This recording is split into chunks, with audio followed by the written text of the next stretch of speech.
Do you love breakdowns? Do you need stats? Do you crave insight? Download the AllStar app. UFC, Bellator, PFL 1 Championship, and more. Ad-free, fully customizable. Download the best app in the business. Link in descriptions. UFC 284, man. The featherweight champ is going to move up to lightweight and challenge for the title against Islam Makhachev. Are you a fan of super fights?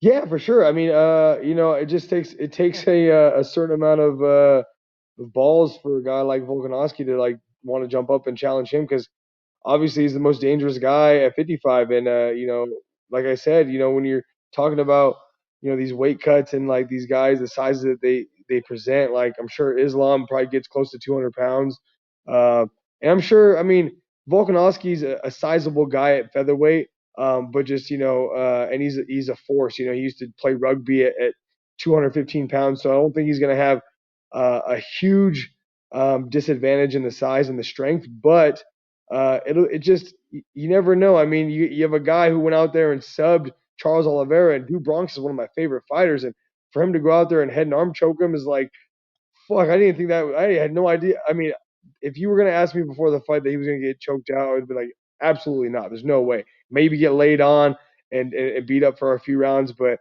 I thought there was no way Charles was going to get choked out. And Islam showed us that he's the best in the world at 155 pounds. It did it relatively easy. He didn't really take much damage in that fight, and was actually looking good on the feet, and then ended up choking him out.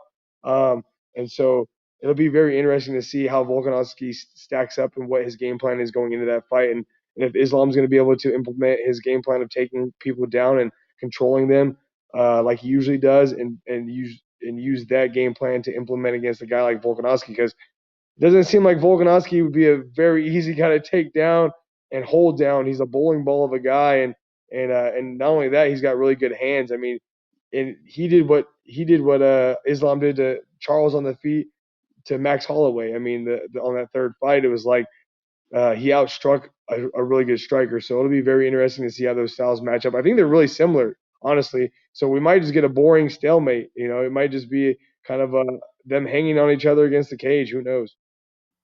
What do you see though? Like, if you're a betting man, like if you could like predict what's going to happen, what do you see in that fight?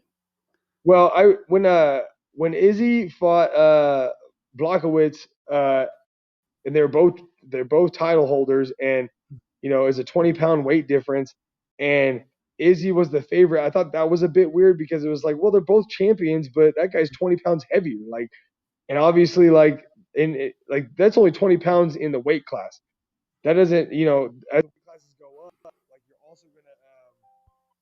you're also dealing with, not just that 20 pounds of the weight class difference, but you're dealing with the weight cuts too. So I knew he was going to be a bit bigger, and he was a 2-1 favorite. Izzy was, and so I had put money on Juan Blachowicz because I was like, they're both champions, but he's just way bigger. And then so I would assume the same thing would happen.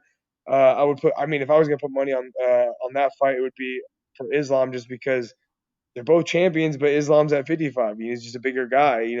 Obviously speed comes into play a little bit at the smaller weight classes, but I think just being a dominant champion, if you're going up against another dominant champion, whoever's got the size is going to win, I think.